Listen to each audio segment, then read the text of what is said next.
It's 6 in the morning. Your phone alarm starts playing that tune that once sounded relaxing, but now is basically the official sound of your nightmares. Your hand, driven by a primal survival instinct, desperately searches for the snooze button. You convince yourself those extra 10 minutes will transform your chronic tiredness into unstoppable energy, when in reality, all you're doing is breaking up your sleep cycle and setting yourself up for a day of mental fog. In 2026, the 5 a.m. club feels like the mandatory ticket to success. And what do we end up with? A population of productive zombies, people who wake up early but don't actually function. Today we're going to break the myth. Waking up early isn't about heroic willpower or being some modern-day ascetic. It's about biology, light, and smart management of your circadian rhythm. If you want to jump out of bed without feeling like a truck ran you over, you need to stop fighting your brain and start working with it. To understand how to wake up well, we first need to dismantle the most destructive habit of modern humanity, the snooze button. There's a biological cruelty in those extra 10 minutes. When you wake up and immediately fall back asleep, your brain often starts a new deep sleep cycle. When the alarm goes off again, it pulls you out of a heavier state than the one you were in the first time, causing what scientists call sleep inertia. That's the feeling of being drunk on tiredness, and it can last up to 4 hours after you get out of bed. The first step to becoming an elite early riser is accepting that the first alarm is the only alarm that exists. If you're not actually going to get up at 6, set the alarm for 6:15, but get up on the first beep. Tricking your nervous system with false promises of rest is the fastest way to destroy your morning performance. Discipline doesn't start in the gym. It starts in that first second when you decide not to negotiate with your pillow. But a successful morning doesn't begin in the morning. It begins 12 hours earlier.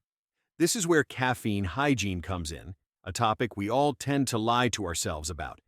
We tell ourselves, coffee after lunch doesn't affect me, but pharmacology doesn't care about personal opinions. Caffeine has a half-life of about 6 hours. That means if you drink an espresso at 4 in the afternoon, at 10 at night, you still have half of that caffeine blocking adenosine receptors in your brain. Adenosine is the chemical that builds sleep pressure, the thing that makes you feel like you need to sleep. By blocking it, you stop your brain from properly preparing for deep rest. The most effective 1% of early risers have a golden rule: no caffeine after 2 p.m. If you need a stimulant to survive the afternoon, the problem isn't lack of coffee. It's lack of quality sleep the night before. It's a vicious cycle, and the only way to break it is strategic abstinence. The second pillar is light management, the master switch of your biological clock. In 2026, we live in a constant state of jet lag because of the blue light from our screens. Your brain is an incredibly sophisticated evolutionary machine, but it's also easy to trick.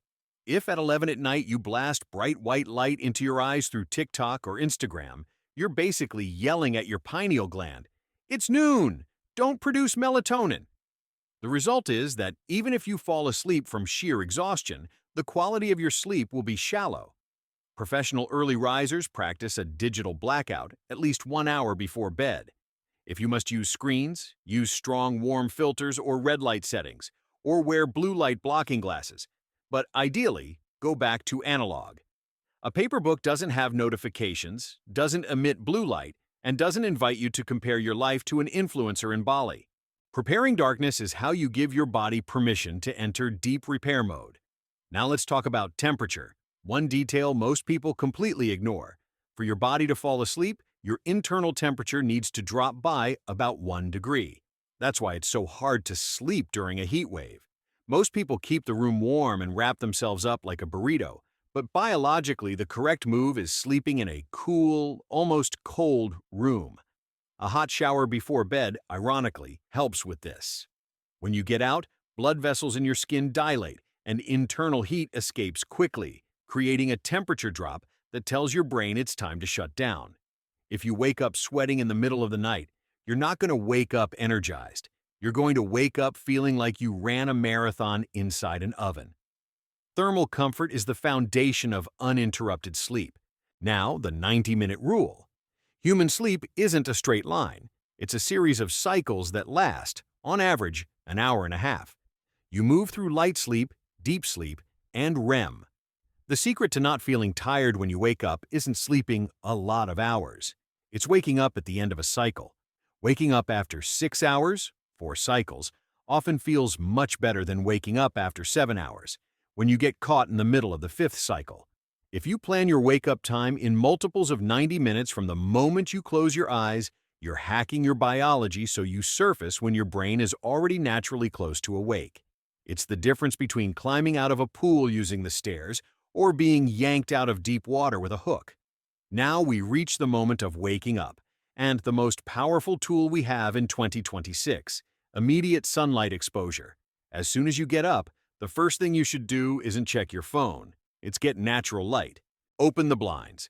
Or better yet, step outside onto a balcony, terrace, or yard for 5 minutes. Morning sunlight contains a blue-yellow spectrum that activates neurons in the hypothalamus, telling your body, the day has started. Stop melatonin and start producing cortisol.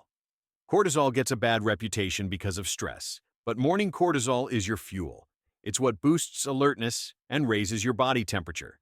If you stay in the dark indoors for the first 2 hours of the day, your body clock stays stuck in limbo, and that's why you feel like a zombie until 11 a.m. Sunlight is nature's coffee, and it's free. Another normal habit that ruins your morning is a breakfast loaded with sugar and refined carbs. If the first thing you give your body is a glucose blast, cereal, white bread, pastries, or processed juice, you trigger an insulin spike, followed by an energy crash about 90 minutes later. That's the famous mid-morning slump that makes you desperately reach for a second coffee. The 1% early riser prefers a breakfast rich in protein and healthy fats, or even delaying the first meal. Stable blood sugar is what allows the energy you gained in the morning to stay steady all day long. Don't let a donut dictate your productivity. We also have to mention critical hydration. During the night, you can lose nearly a liter of water just through breathing and sweat. You wake up dehydrated. Morning fatigue, a lot of times, isn't lack of sleep. It's simply a dry brain. Before touching the coffee maker, drink about half a liter of water, maybe with a small pinch of mineral salt to help absorption. Hydrating your cells is like watering a wilted plant. You'll notice mental clarity improving within minutes without needing caffeine. It's the easiest habit to implement, and it has one of the fastest returns on investment. But beyond biology, waking up early requires a strong psychological reason. If you wake up early only out of duty, you'll fail the moment motivation drops. You need what I call the golden hour project. It's the activity you genuinely care about, writing, training, meditating, learning a language, and that you can only do when the world is still quiet. If you wake up early to work for someone else, you'll feel like a slave.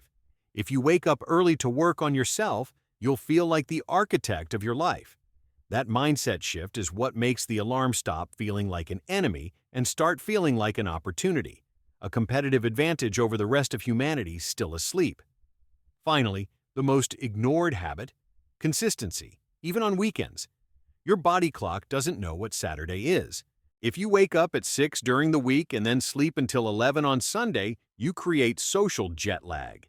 You reset your circadian rhythm, and Monday becomes absolute hell because your body has no idea what time it is.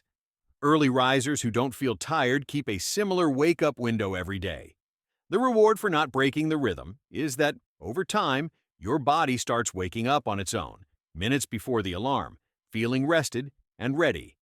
That's the nirvana of human performance. In conclusion, waking up early without feeling exhausted isn't a genetic gift you're born with.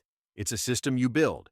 It's understanding that your day starts the night before, that light is your guide, and that temperature and food regulate your energy. It's not about suffering. It's about optimizing. It's stopping being a victim of circumstances and becoming the owner of your mornings. Because whoever conquers their morning conquers their day, and whoever conquers their days eventually conquers their destiny. The next time your alarm goes off, remember you have 2 options. Go back to sleep and keep dreaming, or get up and turn those dreams into reality, with a mental clarity 99% of people never experience. Don't negotiate with the mediocrity of 10 more minutes. Drink your water, get your sunlight, and start building the life you deserve while the rest of the world is still searching for the snooze button. If these ideas change the way you see mornings, Don't keep it to yourself. Share this with that friend who's always late and always tired. Start today with the caffeine rule and morning sunlight, and you'll notice your relationship with sunrise change completely in a week. Take control of your energy, respect your biology, and I'll see you at the top, early and fully charged. See you next time.